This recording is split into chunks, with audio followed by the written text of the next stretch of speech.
Hi, everyone. Welcome. My name is Edgar Villanueva. I am principal at Decolonizing Wealth Project in Liberated Capital, and I'm excited to welcome back more than 2,000 of you to part two of our event, Philanthropy's Role in Supporting the Case for Reparations. Before we jump in, I do want to take a moment to acknowledge the terrorist attacks on our Asian American relatives yesterday in Atlanta and in the recent months across the US. White supremacy is taking its final breaths, and it's not going down without a fight.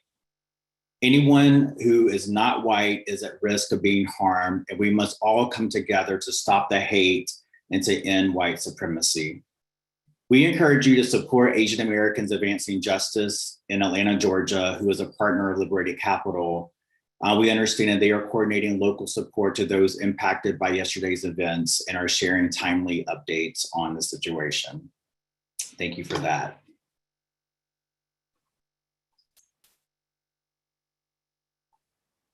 This series, Making the Case for Reparations and Philanthropy's Role, is presented by Decolonizing Wealth Project in partnership with Neighborhood Funders Group. So I'd like to invite Farhan, Vice President of Programs at Neighborhood Funders Group, to join me and welcome you now. Thanks so much, Edgar. And as Edgar said, my name is Farhan McClurkin, and I'm Vice President of Programs at Neighborhood Funders Group.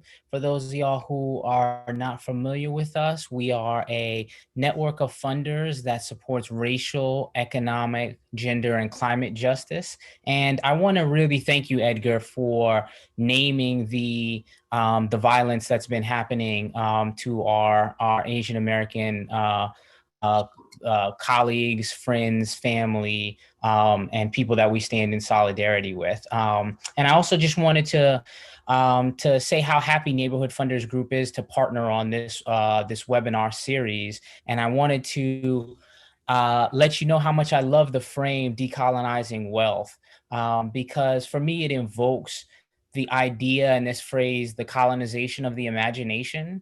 And the most beautiful thing about right now is that millions of people across the world are imagining and fighting for a better world, a world that's more just and inclusive. And we have an opportunity, a very special opportunity, to contribute to that by funding work on reparations. And so thanks again to everybody for attending this conversation. This is a timely conversation and a conversation that allows us the opportunity to play a significant role in history. Thank you. Thank you, Farhan. So before we jump in, a few logistics for you all watching. One, we are live streaming this event on our YouTube channel on Decolonizing Wealth Project. If you have any issues with Zoom because we are at capacity, feel free to pop over there to watch. We will also be posting a copy of this recording at a later date. If you missed part one of our conversation, that video is already there, so check it out.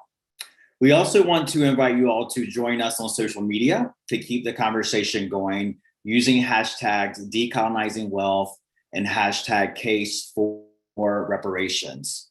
For those of you who are into Clubhouse, I'm new there, checking it out. Stay tuned for some upcoming additional conversations with our guests today there. And you can join our Decolonizing Wealth Club there for alerts.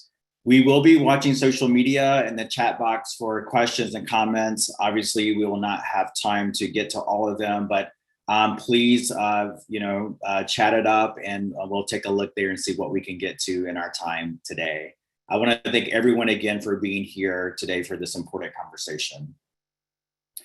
As our country continues to experience and grapple with the violence of white supremacy, it's obvious that we need to deploy every possible mechanism to fuel racial healing at home and across the world.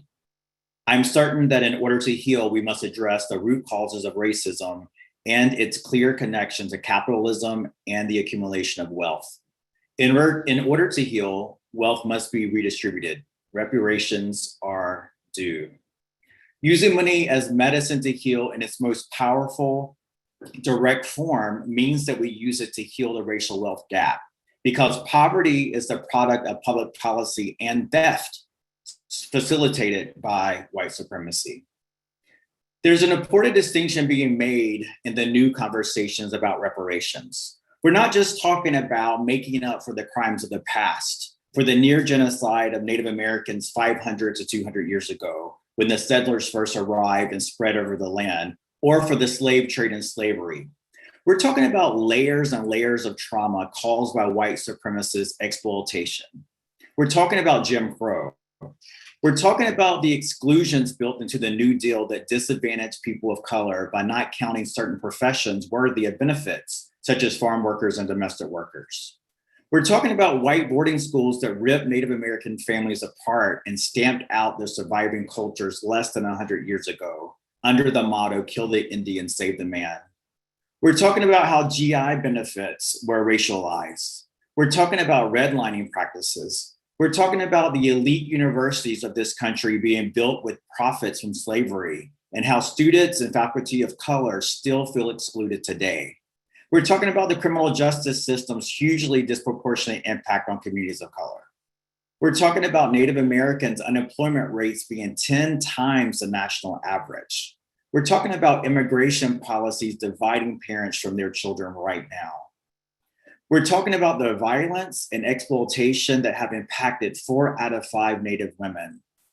We're talking about the images in the media that constantly criminalize people of color. We're talking about the lack of police accountability for the killing of unarmed Native and Black men and women. We're talking about the inequality in bank loans and venture capital that impact people of color. Above all, we're talking about how all of these and many other events and policies and cultural practices have worked together to keep wealth and well-being disproportionately concentrated in white communities. The wealth gap merely puts a number on something we feel, but sometimes do not say, that American prosperity was ill-gotten and selective in its distribution. So what can philanthropic institutions do to make and support reparations in concrete terms? In our session today, you'll be hearing from philanthropic leaders from a variety of different parts of our sector, from a local community foundation to a national reparations-focused intermediary and donor community to a large private foundation, who are all taking the ideas of reparative giving to heart and to practice. I'm so excited to welcome LaDawn Sullivan, Special Advisor for the Black Resilience in Colorado, or the BRIC Fund at the Denver Foundation, Jennifer Fornready, President of the Bush Foundation, and Will Cordery, Senior Advisor of Liberated Capital, a fund operated by Decolonizing Wealth Project. Hi, everyone. I invite you to open your cameras. I'm so excited that you're here. I'm so excited for this conversation. I've hardly slept, so welcome. Hello. So to kick us off, you all, I just want to ask, the word reparations is a fairly new word that we're kicking around in circles of philanthropy. How did the topic of reparations even come up inside of your foundation? LaDawn, do you mind if we start with you?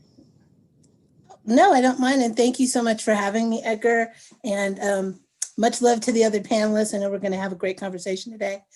So reparations, I would say, kind of evolved. The Denver Foundation has been focusing on diversity, equity, and inclusion for 20 years. And so I wouldn't say it's been like this sparkling word that all of a sudden appeared. It's been a part of our internal and external journey in addressing inclusive practices with our community partners and with our donors, and thinking more concretely about what racial equity actually means internally with our staff and externally as well. And so, like I said, I don't even think we've really strongly utilized that word. It's more about the practice of getting, of really identifying what it means to make repair in communities that have suffered from systemic oppression, from racism, and working to heal those wounds. And I would also say dismantling the systems that continue to increase harm. Thank you. Jennifer, what about you all? Now, I would credit you actually and your book for introducing that particular concept, the concept of reparations within our Bush Foundation conversations. Like LaDon, we've been on a journey as an organization, but it was really with your book, I think that that term became introduced, that concept became part of our conversation. And I shared your critique of philanthropy with the board and gave copies of the book to folks on the board, which is a common practice. I think whenever there are critiques out of philanthropy, we want our board to be aware of them. But within Bush, as is true of a lot of foundations across the country, I know your book struck a chord, and our staff was energized by it, and had a book club, ordered books for everyone, and so it prodded us. It built on conversations we were having and provoked new conversations. With the board, we've actually had a couple of learning sessions and board retreats about history, about racial wealth gaps and other wealth inequities or racial inequities, and how history matters in those. And then we actually had a board debate about the concept of reparations, where we divided the board in two, and we debated a bunch of big concepts in philanthropy, like should we spend down or should we have a reparative approach? So we'd had a few sessions with the board, so that last summer, when for the first time we actually brought something to them that was saying, this is reparative action. We are wanting to do this because it is reparative action. We had some shared grounding and shared understanding from which to act. Wow, that's awesome, Jennifer. Will, tell us about Liberated Capital and the idea of reparations there. Yeah, absolutely. Well, I'll start kind of picking up where Jen left off. Liberated Capital was established because of the work that you had written in the 2018 book, Decolonizing Wealth, which introduced reparations as a concept for broader mainstream philanthropy. And as the book covers the impacts of colonization on communities, practices, and policies in the US, including philanthropy, it also challenged us to think about new ways of being with one another and new ways of sharing and redistributing resources in ways that would lead to our collective healing. So to put this into practice, to put the recommendations of Decolonizing Wealth into practice, Liberated Capital was established in 2019. And, I would say that kind of through this new funding mechanism, we want Liberated Capital to model a philanthropic practice that values or demonstrates the values of reciprocity and equity. Our resource deployment strategy is to move untethered resources to Black, Indigenous, and people of color-led communities, people of color leading in communities, and to resource this work, resource communities that are deeply impacted by colonization and communities that want to heal from generations of trauma. It's been about kind of transferring resources, transferring wealth and resources back to Black and Indigenous communities that have been most harmed from how they were extracted. I will share just briefly that our first kind of call to action was last year. Last year, we had several tests, as the rest of the world did, and certainly the US. Our first call to action was a COVID-19 Rapid Response Fund that came online very soon, almost 1 year to the day after the pandemic began. But Liberated Capital put a call in place to move money to to Native communities in particular that were dealing with the virus, that were not getting the support they needed. Through that Rapid Response Fund, Liberated Capital was able to raise and deploy $1 million. Following that were the uprisings after the murders of George Floyd and Breonna Taylor, more findings about Ahmaud Arbery's case and countless others that led to the largest kind of uprising in civil rights history in this country. 26 million people took to the streets. Liberated Capital wanted to move funds to the front lines of Black-led movement and Indigenous-led movements, both from those uprisings and frankly from what was happening in Indigenous communities under the guidance of our last administration last year. So through that work, we also moved money, another $1 million in direct funding to communities.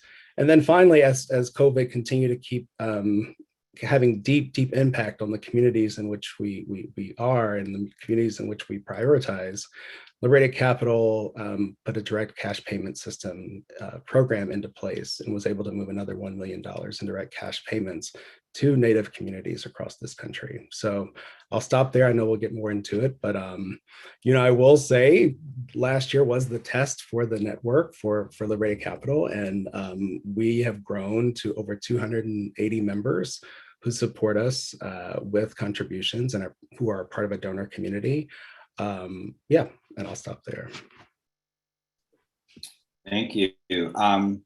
I was just imagining being a program officer in a foundation or the executive director or CEO of a foundation, listening to you talk, Jennifer, about the conversations you have with your board, because that's always kind of like one of the first questions that come up. Like, how do you talk to your board about these ideas that may be, on the cutting edge? So I'm really interested in hearing a little bit more about that. And then LaDon, I want to turn to you to hear more about, Denver is a local community foundation. So how did you make the case for this work to happen inside of a community foundation that is probably likely progressive?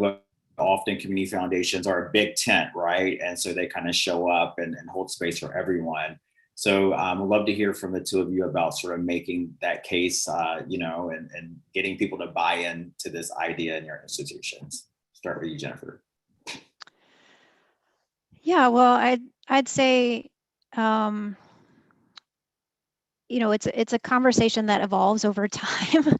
So I think, as I alluded to earlier, it's a series of conversations over time to understand, how do conversations around reparations, how do conversations about racial equity fit into the Bush Foundation's mission and the Bush Foundation's purpose for existing? Because I think in all of it, tying in any sort of organizational change effort, how do you tie it up to the values and the fundamental purpose of the organization and make it relevant? So in doing this work and taking reparative action, we are more fully living our own purpose and our own values. It's not new, it's not different. It is bringing out a better part of us, a deeper action. And so I think to the extent you can always frame change in those terms, it helps. But there's a lot in what we're doing that you can make a data-driven case for. And my background is actually as a McKinsey consultant. Like, I'm super into research and data.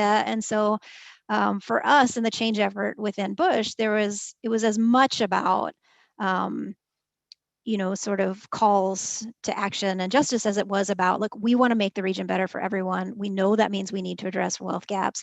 When you want to address wealth gaps, you have to understand the impact of history. I think there's really a kind of a really strong logical case for saying, if we really want to make this place better for everyone, we have to take these issues head on, and we have to take them on in a bigger, deeper, more meaningful way than we have before. Absolutely. Yeah, LaDon, tell us how this, a little bit more how this came to be and making the case to get folks in Denver to buy into this work. So, thanks. So I would, as I said before, this has been 20 years in the making. And I would say for the BRIC Fund in particular, it was this conversation about a fund that was directly focused on the Black community in Colorado was seeded over 7 years ago. But as we all know, it takes a lot of nurturing and influencing and convening. And I would say, we didn't quite have all the right pieces. And it's really unfortunate that COVID and the uprising of racial unrest, as Will alluded to, around George Floyd and other police brutality crises in other communities really brought it to the fore. As you alluded to as well, Edgar, Community Foundation is a big tent. We have lots of different constituencies. And donors, corporate, government, all these different bodies of folks, community, reside under our tent and work in partnership with us. And we are accountable to them. So I think one of the ways in which this came to be was, one, we have increased our skills in listening. We have done a lot of listening in the community over time, and that played a huge role in being able to articulate concretely, and I would even say interpret amongst those different constituencies, because you have to kind of choose a different dialect with the different groups so that you're building understanding across the board. And that really has been important in the establishment of the BRIC Fund. We also had to know our landscape. We do have a Latino community foundation here in Colorado. And so having conversations with folks who are doing the work was also really instrumental in us understanding how to talk to our different constituencies and make the case. The other thing I would say too about being a community foundation and being ripe for this opportunity to do something in partnership with the community is also knowing our role, but also recognizing and fully embracing that we don't know everything. We're a learning organization. And that is something that we've put forth that was really important, I think, in the establishment of this fund and in bringing together all the different constituencies who have been supporting it. So we have had other peer funders, we have had some of our existing donor advised fund holders, some that are new to the foundation, as well as the Black community and other communities of color who have been supporting the BRIC Fund and its establishment. We recognize and clearly we're articulating the under-resourcing of Black nonprofit organizations in our community, particularly when COVID hit. When COVID hit, when something is happening and you're identified as one of the communities most stressed with that type of pandemic, you're going to go to the people you trust. And typically you will go back to your own community because you trust your community. And so that put our nonprofits, the Black nonprofits, at even a greater stress level because they were trying to serve as many as they could with the resources that they have. And so that certainly helped us make the case of why this was important, why it was important for us to make a vocal commitment to this work, to raise, initially we said we were going to raise $1.5 million. We've done that. To give out $1 million in our first year. We're only 8 months old and we're in our second grant cycle and we're definitely going to hit the $1 million mark. And then we have some other things that have come to light from community conversations, not only with the Black community, but with our white allies and our accomplices. And I say accomplices because those are folks who are willing to step out and put their money where their mouth is and partner with us. So we recently announced our BRIC Loan Fund, which is providing capital to Black nonprofits, capital resourcing. So to be able to answer the call of the community in which you have decided explicitly that you're going to work to serve and be, I would say, a designated resource, and I would say an and. So I often say we're not an or. So this is not taking place for our other funder partners and other funding resources or donors.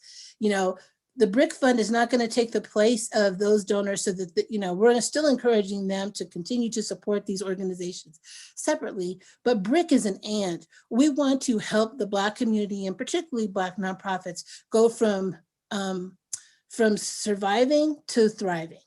And that has taken also a lot of sweat equity and a lot of ambassadorship of our staff, of our board, and I would say even more so of our community partners about this work, talking about it, sharing about it, providing input, and then also giving their 5 T's, their time, their talent, their treasure, their testimony, and their social networks or their social ties to this effort. Thank you for that. I've heard of the 3 T's. I didn't know there were 5, so I just learned that. I like that, especially testimony. Thank you. I want to just really kind of underscore why now, right? Because I think, for many folks, especially in philanthropy, and if you don't come from the Black community, or if you're not from the Indigenous community or some other community of color where these kinds of conversations are happening, I want funders to understand the opportunity that is before us right now in this moment. So like, why reparations? Why now? Will, is there anything that you want to say to that point? Yeah, I mean, I think I would start by saying why now is because the way that we have been moving and doling out smaller amounts of funds that are kind of restricted by certain objectives or strategies, what have you, isn't working, right? And as we've seen in recent days, months, years, kind of the acceleration that white supremacy is having on culture, on politics, on power, on infrastructures, not only in the U.S. but across the globe, we have to accelerate our response and our effectiveness as well.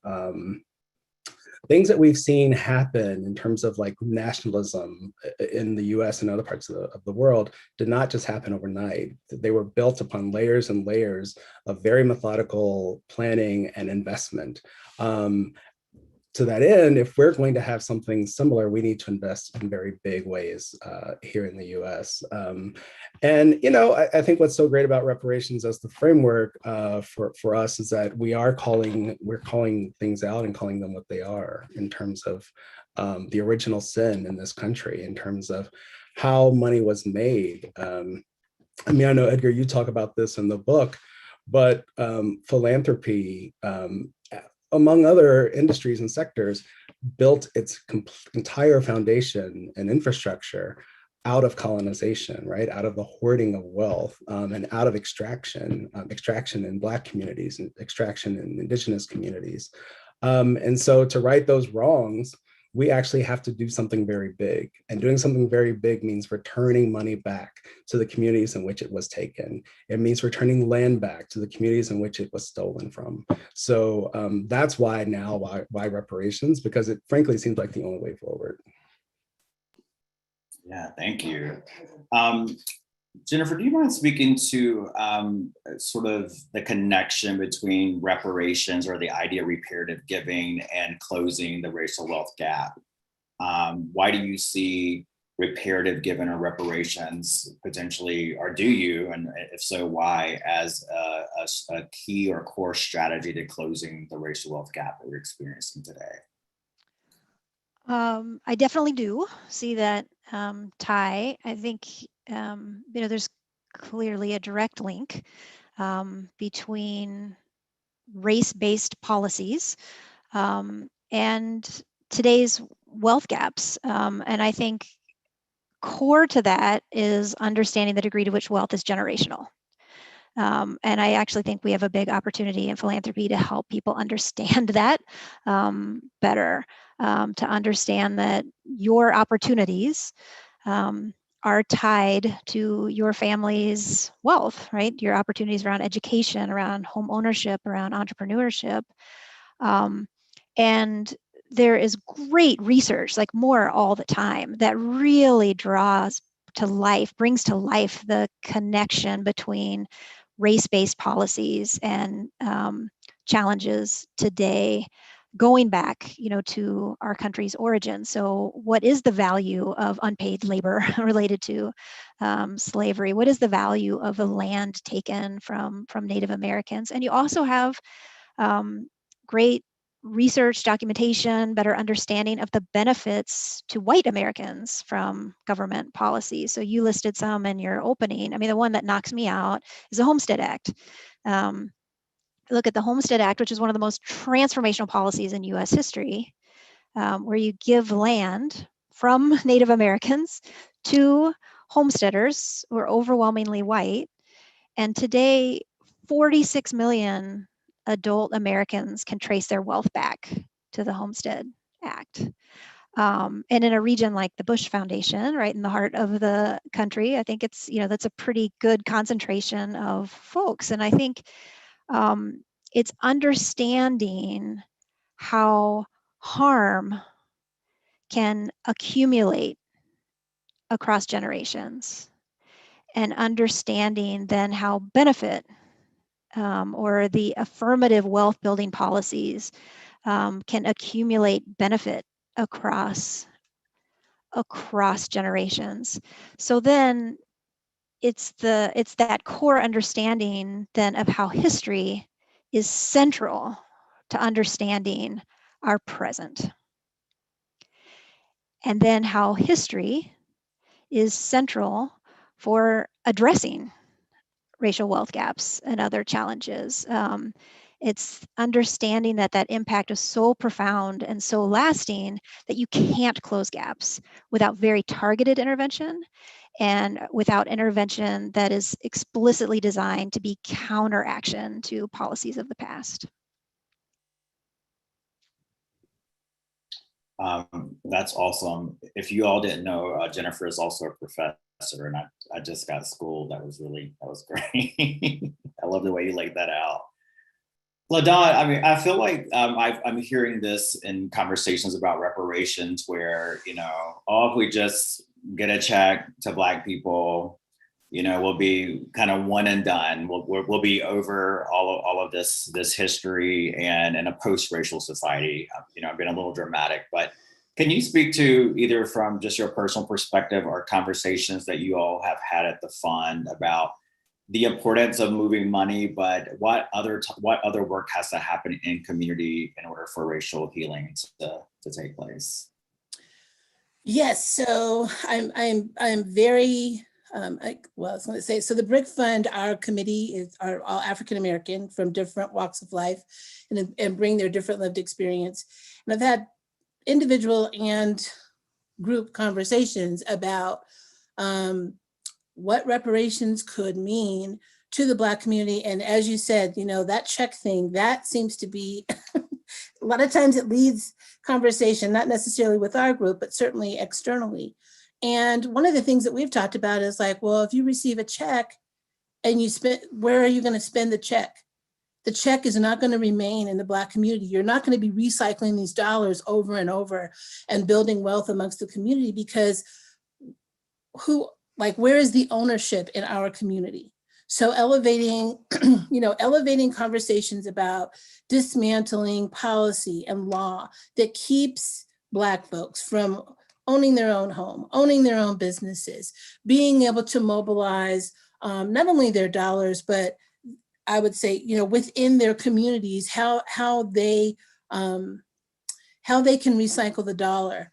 And when I say like owning your own business, it's also like owning when you think about business, you think about ownership all the way back to whatever you need in order to run your business. That those are also, so whoever's making the widgets that you need to make whatever you're making is a Black person that you're buying it from. That's not necessarily the trajectory that we have been able to experience in the Black community. And that is one of the ways in which we have seen white people build generational wealth, because they own everything back to the seed. And that's been our larger conversation, is how do we build layer upon layer of ownership, right, and access to ensure that we're actually edifying each other as we're mobilizing in our day-to-day lives. And so, we recognize that what we're doing right now in supporting Black nonprofits and organizations, this is a step. It's not the end all. We also recognize that it's really important for us to be supportive of organizing and everything that it takes in order to make those laws change. It's not going to be necessarily on BRIC to go to the state capitol by itself, but it's more about, there are other BRICs out there. I'm hearing about them on the regular. There are other Black equity funds. There's one in Greensboro, there's a couple in California, there's one in Washington State. We are interested in networking, learning from each other, building our practices, and really, I would say creating a web, a safety net on some part, because the work's not going to be done immediately. So we also we don't want to regress. We don't want to go backwards. in order to go forward all the way. We want to keep making incremental growth happen while we're really striving for this big dismantling of systemic oppression, harm, and historic, historic outsiderism. That's my new word. That has kept the Black community from having, I would say, its rightful place when we're talking about wealth in this country. No, I appreciate that. And, there's been a few questions around, like, what do we even mean by reparations, right? And what I would say to that is, it's whatever that community, however they define it, right? But it ultimately is wealth. It is wealth, and whether we're talking about money, but also in Indigenous communities, we also think about, repair in the form of land and having land restored. So I really appreciate all of you mentioning how you've listened. And LaDanya said you all have been practicing active listening to understand what people are asking for. And we've heard demands from movements, right? Like we had folks on in our first session from the Indigenous community, from the Movement for Black Lives, who laid out specifically from those groups what reparations looks like and means to them.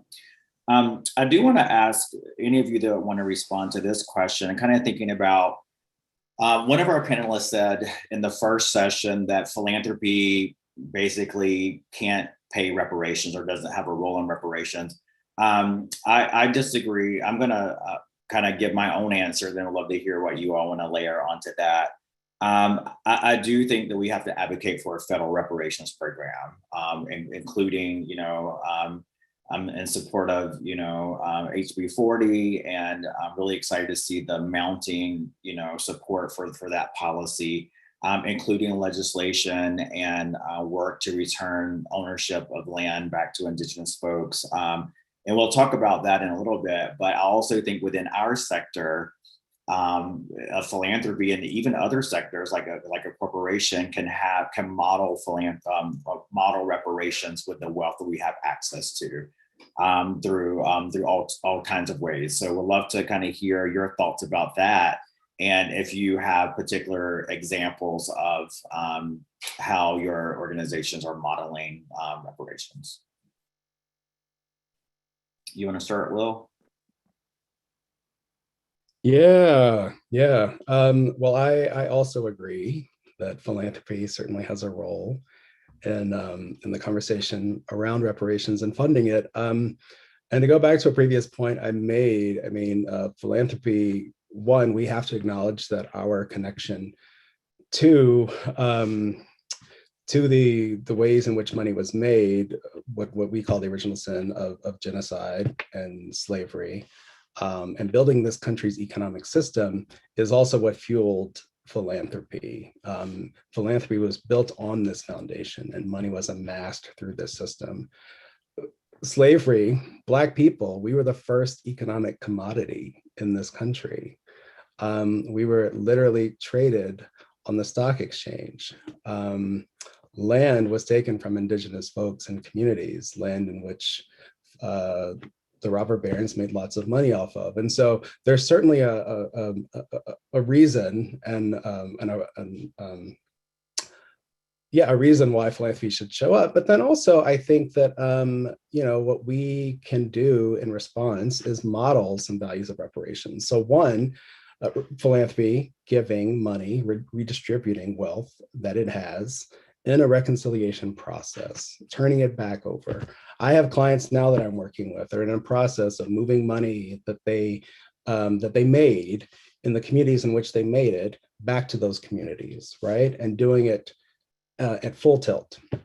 Philanthropy can model this at scale.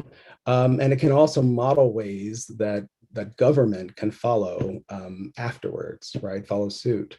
The other piece that I think that philanthropy has a role in is actually just seeding and funding movement building and advocacy for reparations. As we've talked about, there have been new iterative and emerging conversations and new fronts of movement connected to reparations in really deep ways, who want to see things move differently, who are demanding bigger things, demanding the returning of land.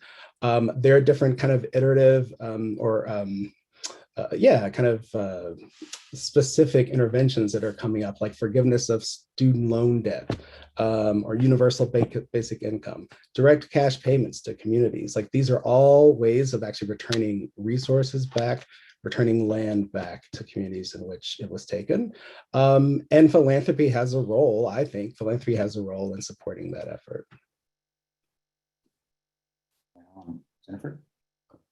I'm happy to jump in because I loved that part of the last panel. I loved hearing the different ways that people were defining reparations and this question of whether foundations could even do something that could be called reparations. And part of why I loved it is because it really actually reflected conversations we've been having in the region with folks, because we've been out talking to people over the last 6 months or so about, what does reparations mean to you? What does restoration mean? And we heard a similar sort of range of definitions, of feelings, of conflicts about those terms. And so we've actually been really careful in how we talk about our work, understanding that we could dilute the term reparations, or we could potentially confuse the term and the political cause around reparations if we use it too casually. And we've been talking about acting in the spirit of reparations, and we've been talking about reparative action. And I actually the distinction does make sense to me, where you'd say some things are reparations and some things aren't. And as I've listened to lots of people talk now about what reparations means to them, I'm coming to my own sense of definition that has reparations being pretty direct. I mean, where you can really articulate the particular harm and then have a reparative action that affects the particular people harmed. So that is where you think about government action, for example, related to slavery or the taking of land. But I think there's some other concept, and maybe we need a different term for it. And we've been using the term reparative action. That is still a way of taking actions, the kind of things that Will's talking about, even if we can't identify always the specific actions or the specific people who were harmed by action. So I think about the Bush Foundation. We were founded in the 1950s and have had a diversified portfolio of investments for decades, right? So it's pretty hard for us to really identify specific individuals, right, that we caused harm. But we also know that we have benefited as an institution from an economy that has grown in ways that exploit people and natural resources. And as an institution of wealth, as individuals with wealth, I think an acknowledgement of and an atonement for the ways our wealth building has been fueled by economic and other injustice is a critical part of any authentic commitment to racial justice. So that is what I've been, at least within Bush, have been thinking about as reparative action. No, I love that, Jennifer. And that's within the sector of philanthropy. I think that's what we all have to do, whether you're an individual with high net worth, or you're an institutional foundation, or a family.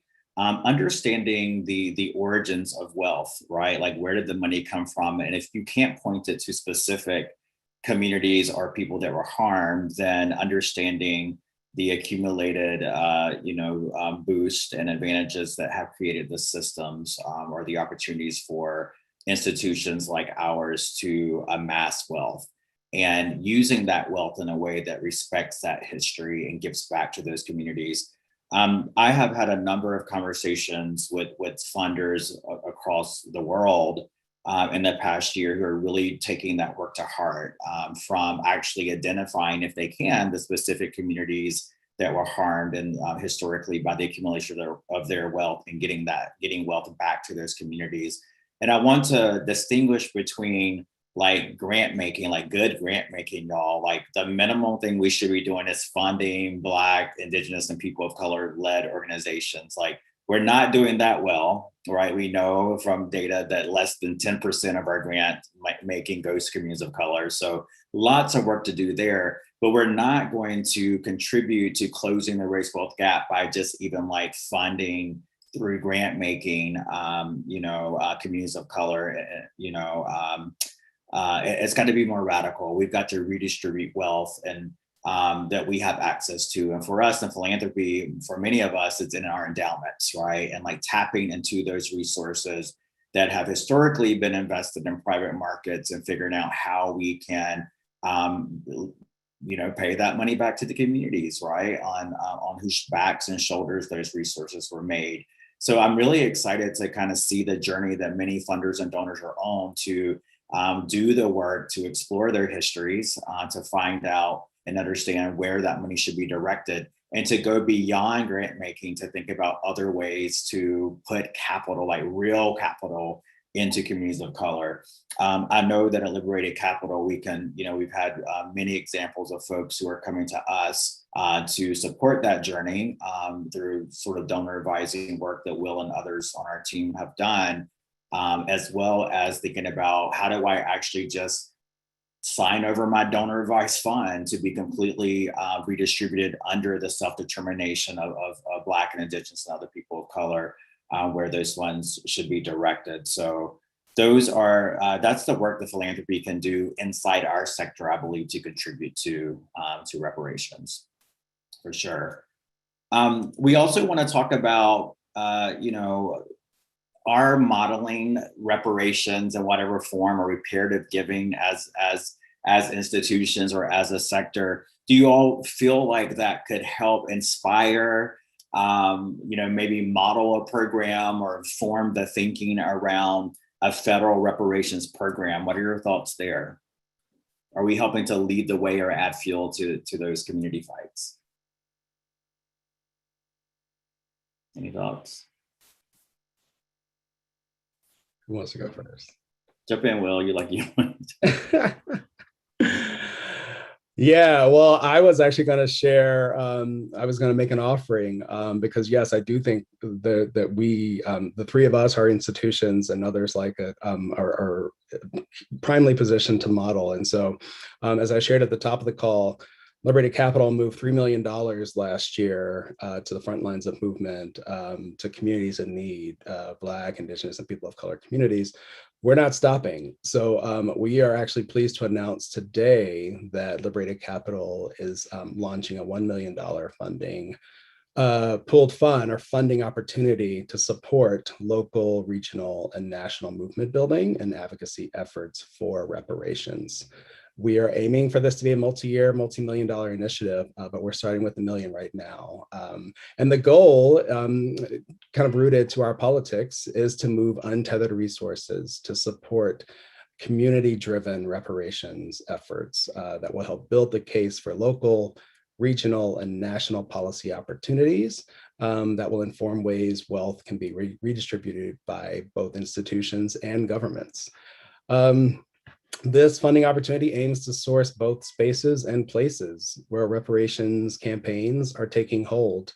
We know that there's a lot happening, but we don't know specifically all of the nuance. And we have Liberated Capital and Decolonizing Wealth Project more broadly has played this role of being a disruptor in the field, but also lifting up and using our platform to share what's happening across movements in this country for other philanthropies to see. And so we want to help see these projects, this work that's happening in place, provide vital funding to them to fuel their efforts and to utilize our platform as a reparations funder and field disruptor to both document this and scale it and share it out with our broader networks. And so we're very excited. We have launched the RFP, which I will put in the chat box, but it is decolonizingwealth.com/reparations. And yeah, let's get to it. Yeah, absolutely. Really excited to share that news today that not only are we trying to model reparations in, you know, the spirit of reparations or reparative giving and what the work that we're doing, but we also definitely want to support movement building towards local, regional, and national campaigns. I'm so inspired by what I see happening in Asheville, North Carolina, Evanston, Illinois. You know, I hear St. Paul is cooking up something in Minnesota.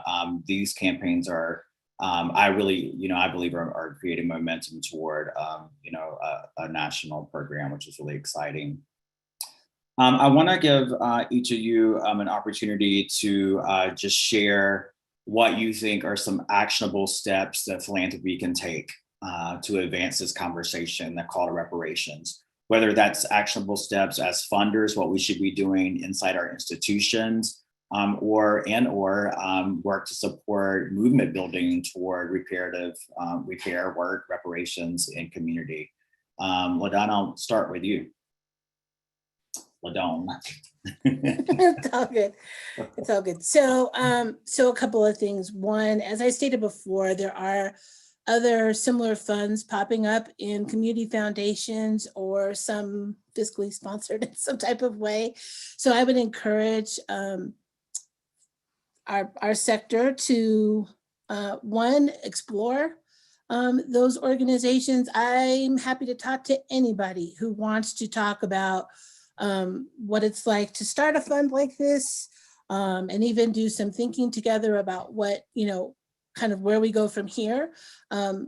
Because, you know, this work is not, we just got our baby toe in the water. We've got lots more work to do. So very excited about that.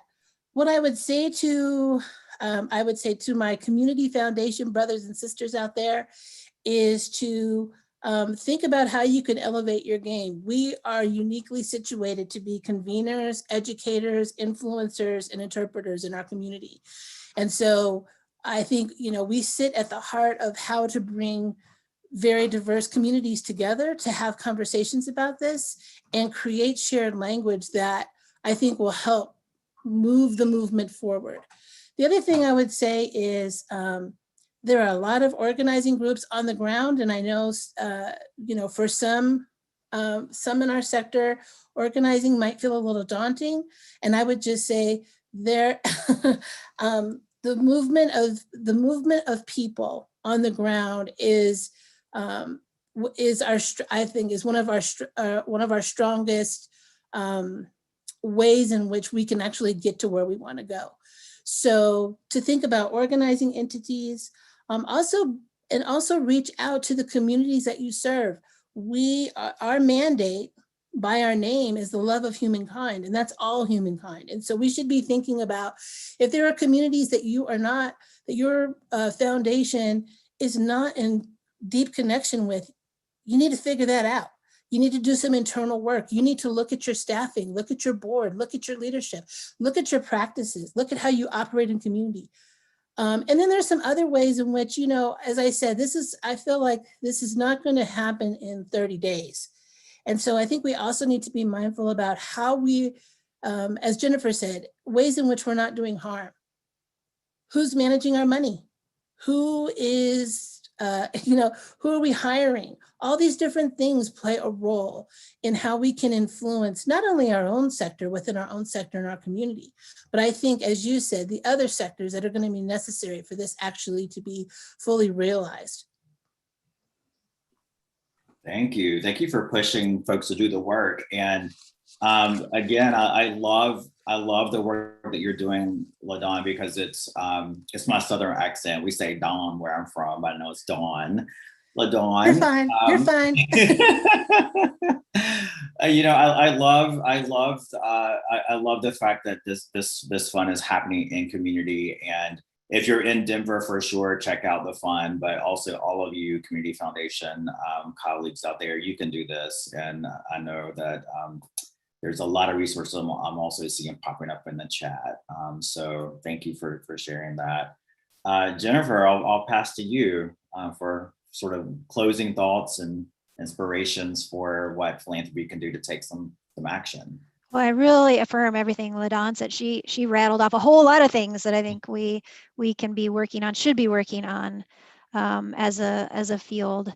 I mean, one of those things I really want to call out is how do we make it easy for others to take reparative action? I think that's what LaDon is doing and their work in Denver. I think that's what Will described with this new fund. We have something in the works that we'll be announcing later this month that make it easier for people to take reparative action, to disrupt patterns of wealth and inheritance and other ways of taking action. I also think, to your earlier question about role modeling, there's just a lot there that's an opportunity for us. And it is all those things about working on bias in our organizations and thinking about equity in our grant making. But I do also really affirm the point that it's beyond that. That it's taking action that's harder, that's bigger. And I actually think about it in terms of sacrifice and what does it look like to model sacrifice and being willing to do something meaningful enough to acknowledge and atone for involuntary sacrifice of others that contributed to our wealth. I love that. Yeah, and when we think about equity, it's not the same as equality, right? That someone's going to have to give up something for others to have more. Will, closing thought, and I do see folks asking about supporting the initiative that was announced. So I'll let you speak to that. Yeah, no, thank you. Yeah, just closing thoughts is that we are energized and moved and focused in the same way that we were last year to move money.